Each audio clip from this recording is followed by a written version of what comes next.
بسم اللہ الرحمن الرحیم۔ السلام علیکم۔ غذائی ماہرین کے مطابق بھٹا یا مکئی میں وٹامن سی پایا جاتا ہے جو کہ بے شمار امراض سے لڑنے کی صلاحیت رکھتا ہے اور یہ جسم کو قوت مدافعت بھی مضبوط بناتا ہے۔ اس میں موجود فائبر جسم کی توانائی بحال کرتا ہے اور کولیسٹرول لیول کی سطح کو متوازن بناتا ہے اور یہ نظام ہاضمہ کی کارکردگی درست رکھتا ہے، جس کے نتیجے میں قبض کی شکایت سے نجات ممکن ہوتی ہے۔ یہ نظر کی کمزوری کے لیے بھی بہترین مانا جاتا ہے۔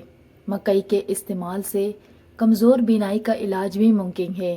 یہ نہ صرف بینائی تیز کرتا ہے بلکہ وٹامن اے کے حصول کا بھی ایک بہترین ذریعہ ہے۔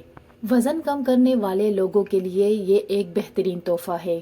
ڈائٹنگ کرنے والے افراد کے لیے پاپ کارن کا ایک بہترین آپشن ہے کیونکہ یہ فائبر اور وٹامن سے بھرپور اور بہترین غذا ہے جس کے استعمال سے دیر تک بھوک محسوس نہیں ہوتی۔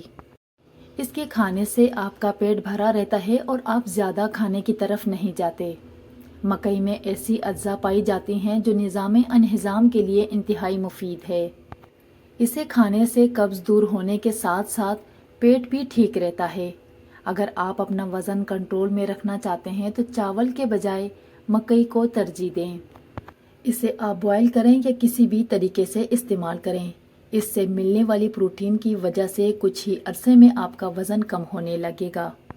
جن کو شوگر اور بلڈ پریشر کا مسئلہ ہے وہ تو ضرور کھائیں، لیکن جن کو نہیں ہے ان کو بھی اس کا استعمال ضرور کرنا چاہیے۔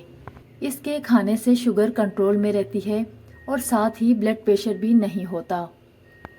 وٹامن کی کمی سے ہونے والی خون کی کمی کو مکئی کھا کر بآسانی دور کیا جا سکتا ہے۔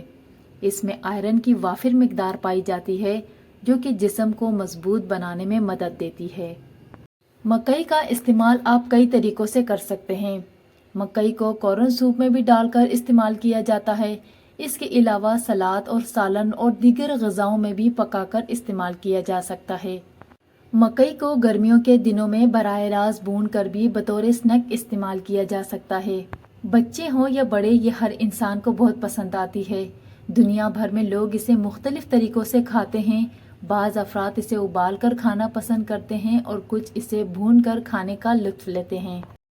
امید کرتی ہوں کہ ویڈیو آپ کو اچھی لگی ہوگی۔ ویڈیو کو لائک کر دیں اور چینل کو ضرور سبسکرائب کر دیں اور بیل نوٹیفیکیشن کو آن کر لیں تاکہ تمام آنے والی ویڈیو آپ کے پاس سب سے پہلے پہنچ سکے۔ اپنا بہت سارا خیال رکھیں۔ کل انشاءاللہ ملتے ہیں کسی نئی ویڈیو میں۔ اللہ حافظ۔